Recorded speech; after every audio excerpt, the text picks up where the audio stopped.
പിണറായി വിജയൻ ഇപ്പോൾ കേരളത്തിൻ്റെ മുഖ്യമന്ത്രിയല്ല, പ്രതിപക്ഷ നേതാവാണ്. പ്രതിപക്ഷ നേതാവിൻ്റെ അധികാരം എന്താണ്? എല്ലാവർക്കും അറിയാം. ഒരു അധികാരവുമില്ലാത്ത ഒരു പദവിയാണ് പ്രതിപക്ഷ നേതാവിൻ്റേത് എന്ന്. മുഖ്യമന്ത്രിയായിരുന്നു അദ്ദേഹം കഴിഞ്ഞ 10 വർഷം. അതിനു മുമ്പ് അദ്ദേഹം CPIM-ൻ്റെ സംസ്ഥാന സെക്രട്ടറി ആയിരുന്നു.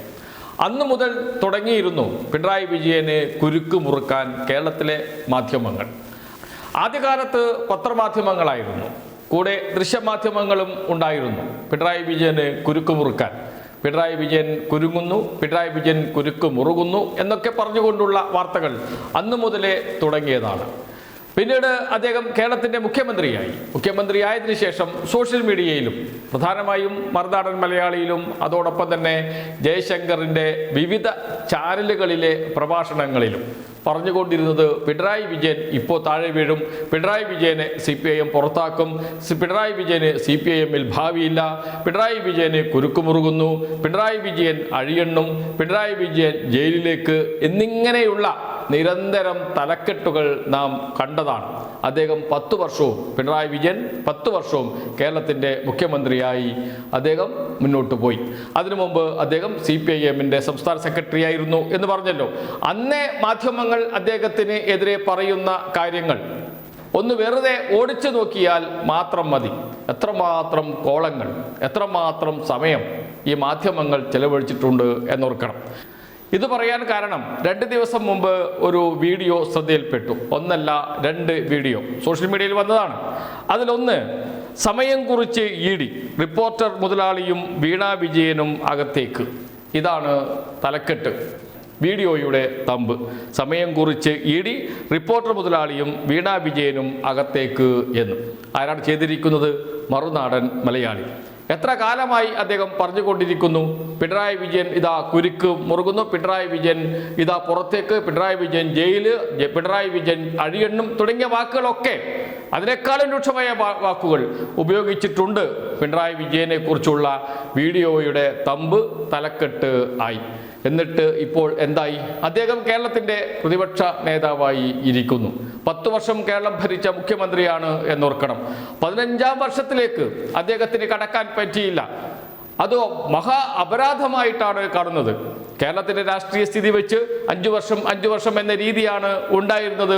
അത് മാറ്റിയാണ് പിണറായി വിജയൻ 10 വർഷം തുടർച്ചയായി കേരളത്തിൻ്റെ മുഖ്യമന്ത്രിയായത് എന്നോർക്കണം. അദ്ദേഹം ഇപ്പോൾ പ്രതിപക്ഷ നേതാവാണ്. നാളെ വീണ്ടും അദ്ദേഹം മുഖ്യമന്ത്രി ആയിക്കൂടായികയില്ല. എന്ന് വെച്ചാൽ 5 വർഷത്തിന് ശേഷം കേരളത്തിൻ്റെ മുഖ്യമന്ത്രിയായി വീണ്ടും പിണറായി വിജയൻ അധികാരത്തിൽ വന്നുകൂടായികയില്ല എന്നർത്ഥം രാഷ്ട്രീയമാണ്. അദ്ദേഹത്തെ വിട്ട് ഇപ്പോൾ വീണ വിജയൻ്റെ പിറകെയാണ്. ഇപ്പോഴല്ല, കുറച്ച് നാളുകളായി തുടങ്ങിയിട്ടുണ്ട്. ഇതേ വാചകങ്ങളാണ് ഉപയോഗിക്കുന്നത്. വീണ വിജയൻ ജയിലിൽ, വീണ വിജയൻ കുരുക്കിൽ, വീണ വിജയൻ അഴിയണ്ണും, ഇനി വീണ വിജയന് രക്ഷയില്ല, ED കുരുക്ക് മുറുക്കിയിരിക്കുന്നു, പിടയുകയാണ് വീണ വിജയൻ എന്നൊക്കെയുള്ള വാചകങ്ങൾ ഉപയോഗിച്ചു കൊണ്ടേയിരുന്നു. അന്വേഷണം മുന്നോട്ട് കൊണ്ടുപോയിക്കൊണ്ടേയിരിക്കുകയാണ് ED-യും കേന്ദ്ര അന്വേഷണ ഏജൻസികളും. ഇതുവരെ ഒരു കുറ്റപത്രം സമർപ്പിക്കാനും പോലും കഴിഞ്ഞിട്ടില്ല, ഒരു തെളിവ് പോലും കണ്ടെത്താൻ കഴിഞ്ഞിട്ടില്ല എന്നാണ് മനസ്സിലാകുന്നത്. തെളിവുണ്ടെങ്കിൽ എന്തുകൊണ്ട് കുറ്റപത്രം കൊടുക്കുന്നില്ല കോടതിയിൽ എന്ന ചോദ്യം അന്വേഷണ ഏജൻസികളും 3-4 വർഷമായി അന്വേഷണം തുടങ്ങിയിട്ട് എന്നോർക്കണം. ഇനിയിപ്പോൾ റിപ്പോർട്ടർ ചാനൽ മുതലാളിയുടെ പിറകെയാണ് നടത്തം. ഇനി കുറേ നാൾ റിപ്പോർട്ടർ ചാനൽ മുതലാളിക്ക് കുരുക്ക് മുറുക്കിക്കൊണ്ടിരിക്കും മറുനാടൻ മലയാളി. അത് കഴിഞ്ഞ് കുറച്ച് താഴോട്ട് വരുമ്പോഴാണ് മറ്റൊരു വീഡിയോ ശ്രദ്ധയിൽപ്പെട്ടത്. അതിൻ്റെ തലക്കെട്ട് ഇങ്ങനെയാണ്: പിണറായി കുടുംബത്തെ കൈവിട്ട് CPM, മരുമകൻ അഴിയണ്ണും, റിയാസിന് പിന്നിൽ വൻ റാക്കറ്റ്. ആരാപ്പ ഇത് ചെയ്തത് എന്ന് നോക്കിയപ്പോഴാണ് സാക്ഷാൽ ജയശങ്കർ. അദ്ദേഹമാണ് കേരള കൗമുദിക്ക് വേണ്ടി നടത്തിയ പ്രഭാഷണത്തിലാണ് പറയുന്നത് റിയാസ് അഴിയണ്ണും, റിയാസിന് പിന്നിൽ വൻ റാക്കറ്റ് എന്ന്. വളരെ ഗുരുതരമായ കാര്യങ്ങളാണ്, ആരോപണമാണ് അദ്ദേഹം ഉന്നയിക്കുന്നത്. കോഴിക്കോട് ഒരു അധോലോക സാമ്രാജ്യം തന്നെ കെട്ടിപ്പടുത്തിയിരിക്കുന്നു മുഹമ്മദ് റിയാസ് എന്നാണ്. പിണറായി വിജയന്റെ മകളെ വിവാഹം കഴിച്ചതിന് ശേഷമാണ് അദ്ദേഹം രാഷ്ട്രീയത്തിലേക്ക് തന്നെ വന്നത്, പെട്ടെന്ന് വളർന്നത് എന്നൊക്കെയാണ് പറയുന്നത് ജയശങ്കർ. SFIയുടെ യൂണിറ്റ് നേതാവായി, DYFIയുടെ യൂണിറ്റ് സെക്രട്ടറിയായി, പ്രസിഡന്റായി, ജില്ലാ സെക്രട്ടറിയായി, സംസ്ഥാന നേതാവായി, അങ്ങനെ അഖിലേന്ത്യാ പ്രസിഡന്റ് വരെയായ താഴെ തട്ടിൽ നിന്ന് സംഘടനാ പ്രവർത്തനം നടത്തി വളർന്നു വന്ന ഒരു നേതാവിനെയാണ് പിണറായി വിജയന്റെ മകളെ വിവാഹം കഴിച്ചതിന് ശേഷം മാത്രമാണ് അദ്ദേഹത്തിന് ഈ വളർച്ചയൊക്കെ ഉണ്ടായത് എന്ന് വസ്തുതാവിരുദ്ധമായ പച്ചക്കള്ളം തട്ടിവിടുന്നത് ശ്രീ ജയശങ്കർ. അതിനുശേഷം അദ്ദേഹം പറയുകയാണ്, ഇനി റിയാസ് അഴിയെണ്ണും. ഇതിനു മുമ്പ് പിണറായി വിജയനാണ് അഴിയെണ്ണിക്കൊണ്ടിരുന്നത്. അതിനുശേഷം വീണ വിജയനാണ് അഴിയെണ്ണിക്കൊണ്ടിരുന്നത്. ഇവർ നിരന്തരം ഇവരെയൊക്കെ ജയിലിൽ എത്രയോ തവണ അടച്ചു, എത്രയോ വർഷം ഇവർ ജയിലിൽ കടന്നു. എന്നിട്ട് ഇപ്പോൾ മെല്ലെ റിയാസ് അഴിയെണ്ണും എന്ന് പറഞ്ഞ് തുടങ്ങിയിട്ടുണ്ട്. എന്താ ഇതിനൊക്കെ പറയുക എന്നറിയില്ല.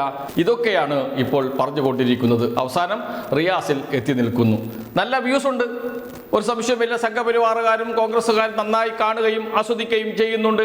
അതിലൂടെ നന്നായി കഞ്ഞു കുടിച്ച് കഴിഞ്ഞു പോകുന്നുണ്ട് ജയശങ്കറും അതോടൊപ്പം മറുനാടൻ മലയാളിയും നന്നായി കഞ്ഞു കുടിച്ച് പോകുന്നുണ്ട്. പിണറായി വിജയനെ വിറ്റിട്ടാണെങ്കിലും അല്ലെങ്കിൽ പിണറായി വിജയനെ 4 തെറി പറഞ്ഞിട്ടാണെങ്കിലും കഞ്ഞു കുടിക്കാൻ കഴിയുന്നുണ്ടല്ലോ സുഖമായി ചാരിയിരുന്ന് എന്ന് ആശ്വസിക്കാം. പിണറായിക്ക് ഒരു കാര്യം കരുതാം, എന്നെ പറഞ്ഞിട്ടാണെങ്കിലും അവർ കഞ്ഞു കുടിക്കുന്നുണ്ടല്ലോ വൃത്തിയിൽ എന്ന് വേണമെങ്കിൽ പിണറായി വിജയനും ആശ്വസിക്കാം, വീണ വിജയനും ആശ്വസിക്കാം, റിയാസിനും ആശ്വസിക്കാം. എത്രയോ കാലം പിണറായി വിജയനെയും അതോടൊപ്പം തന്നെ പിണറായി വിജയൻ്റെ കുടുംബത്തെയും ഒക്കെ ഇങ്ങനെ നിരന്തരം അവഹേളിച്ച് അതിൽ നിന്ന് കിട്ടുന്ന നക്കാപ്പിച്ച കൊണ്ട് കഞ്ഞു കുടിച്ച് ജീവിക്കുന്ന ഇത്തരം ആളുകൾക്ക് മുന്നിൽ ഒരു നല്ല നമസ്കാരം പറയാം.